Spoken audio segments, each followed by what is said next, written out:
오늘 저에게 주시는 하나님의 말씀은 사사기 17, 18장의 말씀입니다. 17장. 에브라임 산간 지방에 미가라는 사람이 있었다. 그가 어머니에게 말하였다. 누군가가 은돈 1,100냥을 훔쳐갔을 때 어머니는 그 훔친 사람을 저주하셨습니다. 나도 이 귀로 직접 들었습니다. 보십시오. 그 은돈이 여기에 있습니다. 바로 내가 그것을 가져갔습니다. 그러자 그의 어머니는 도리어 이렇게 말하였다. 얘야, 주님께서 너에게 복 주시기를 바란다. 그는 은돈 1,100냥을 어머니에게 내놓았다. 그러자 그의 어머니는 말하였다. 나의 아들이 저주를 받지 않도록 이 은돈을 주님께 거룩하게 구별하여 바치겠다. 이 돈은 은을 입힌 목상을 만드는 데 쓰도록 하겠다. 그러니 이 은돈을 너에게 다시 돌려주마. 그러나 미가는 그 돈을 어머니에게 돌려주었다. 그의 어머니가 은돈 200냥을 은장에게 주어 조각한 목상에 은을 입힌 우상을 만들게 하였는데 그것을 미가의 집에 놓아두었다. 미가라는 이 사람은 개인 산당을 가지고 있었다. 에봇과 드라빈 신상도 만들고 자기 아들 가운데서 하나를 제사장으로 삼았다. 그때에는 이스라엘에 왕이 없었으므로 사람들은 저마다 자기의 뜻에 맞는 대로 하였다. 유다 지파에 속한 유다 땅 베들레헴에 한 젊은이가 있었는데 그는 레위 사람으로서 그곳에서 잠시 살고 있었다. 그 사람이 자기가 살던 유다 땅 베들레헴을 떠나서 있을 곳을 찾다가 에브라임 산간 지방에까지 와서 미가의 집에 이르렀다. 미가가 그에게 물었다. 젊은이는 어디서 오시는 길이오? 그가 대답하였다.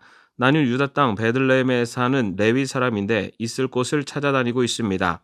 미가가 그에게 말하였다. 우리 집에 살면서 어른이 되어 주시고 제사장이 되어 주십시오. 1년에 은돈 10냥을 드리고 옷과 먹거리를 드리겠습니다. 이 말을 듣고 그 젊은 레위 사람은 안으로 들어갔다. 그 젊은 레위 사람은 미가와 함께 살기로 하고 미가의 친아들 가운데 하나처럼 되었다. 미가가 그 레위 사람을 거룩하게 구별하여 세우니 그 젊은이는 미가 집안의 제사장이 되어 그의 집에서 살았다.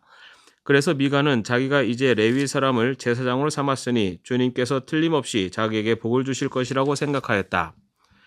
18장.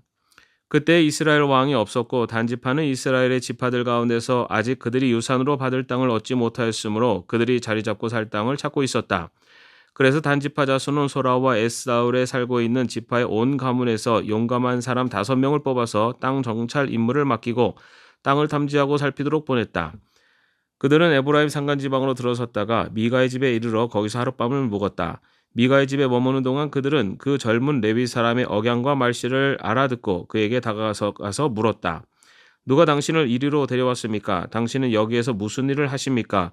무엇 때문에 여기에 있습니까? 그러자 그는 그들에게 대답하였다. 미가가 나에게 조건을 제시하고 나를 고용하여 자기의 제사장으로 삼았습니다. 그들이 그에게 말하였다. 하나님께 물어보아서 우리가 가고 있는 이 길이 성공할 것인지 우리에게 알려주십시오. 그 제사장이 그들에게 평안히 가십시오. 주님께서 여러분이 가는 그 길을 인도하실 것입니다 하고 일러주었다. 그래서 그 5사람은 길을 떠나 라이스로 갔다. 그들은 그곳 사람들이 한가하고 평화롭게 사는 시돈 사람들처럼 안전하게 살고 있는 것을 보았다. 그리고 그 땅에 있는 어느 누구도 권력을 쥐고 그들을 해치는 자가 없었다. 그들은 시돈 사람들과도 멀리 떨어져 있어서 어느 누구와도 접촉이 없었다. 5사람이 소라와 에스다올로 돌아와 그들의 백성에게 이르렀다. 그들이 그 5사람에게 정찰한 내용을 물으니 그들이 이렇게 대답하였다. 어서 가서 그들을 치도록 합시다. 우리가 본 그 땅은 정말 좋은 땅입니다.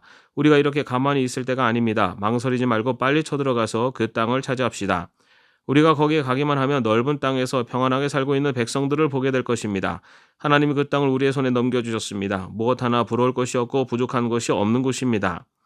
단지파 가족들 가운데서 600명이 무기를 들고 서라와 에스다올에서 길을 떠났다. 그들은 유다 땅에 있는 기럇 여아림에까지 가서 진을 쳤다.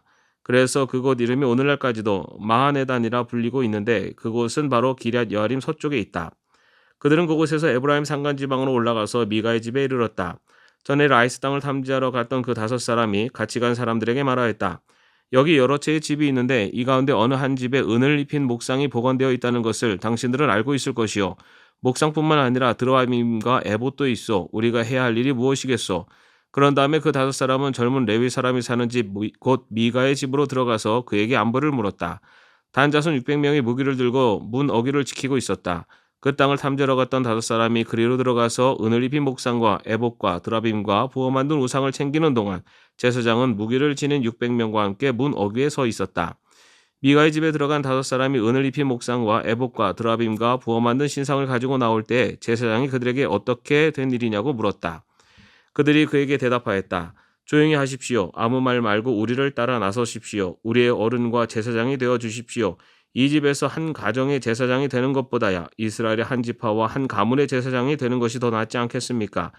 제사장은 그 제안이 마음에 들어 에봇과 드라빔과 은을 입힌 목상을 받아들고 그 무리들 가운데로 들어갔다. 그들은 발길을 돌려 길을 떠났다. 어린아이들과 가축과 감나가는 소유물을 앞세웠다. 그들이 미가의 집에서 떠나 멀리 갔을 때 미가와 이웃집 사람들이 함께 모여서 단지파 자손을 뒤쫓아왔다. 그들이 부르는 소리를 듣고 단지파 자손이 돌아서서 미가에게 물었다. 무슨 일이 있기에 이렇게들 모여서 오시오? 미가가 말하였다. 뭐요? 내가 만든 신상과 제사장을 빼앗아가면서 무슨 일이 있느냐고? 그게 말이나 되는 소리요. 나에게 남은 것이 무엇이오? 그러자 단지파 자손이 그에게 말하였다. 더 이상 아무 말도 하지 말고 가만히 있는 게 좋을 거요. 이 사람들이 성이 나서 당신들을 치고 당신과 당신의 가족의 생명을 빼앗을까 염려되어. 미가는 상대가 자기보다 더 강한 것을 알고 발길을 돌려 집으로 돌아갔고 단지파 자손도 가던 길을 갔다. 단지파 자손은 미가가 만든 신상과 함께 그에게 딸린 제사장을 데리고 한가하고 평화롭게 사는 라이스 백성에게 가서 그들을 칼로 쳐서 죽이고 그들의 성을 불살라버렸다. 그런데도 라이스를 구하여 주는 자가 아무도 없었던 것은 그 성읍이 베드루홉 부근의 골짜기에 있어서 시돈에서 멀리 떨어져 있고 또 어느 누구와도 접촉이 없었기 때문이다.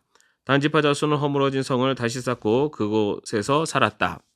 그들은 이스라엘에게서 태어난 그들의 조상 단의 이름을 따서 그 성을 단이라고 불렀다. 그 성의 본래 이름은 라이스여다. 단 지파 자손은 자기들이 섬길 신상을 세웠다. 그리고 모세의 손자이며 게르손의 아들인 요나단과 그의 자손이 단 지파의 제사장이 되어 그 땅 사람들이 포로로 잡혀갈 때까지 그 일을 맡았다. 그들은 하나님의 집이 실로에 있는 동안 내내 미가가 만든 우상을 그대로 두고 섬겼다. 아멘. 오늘도 평안한 하루 되시기를 바랍니다.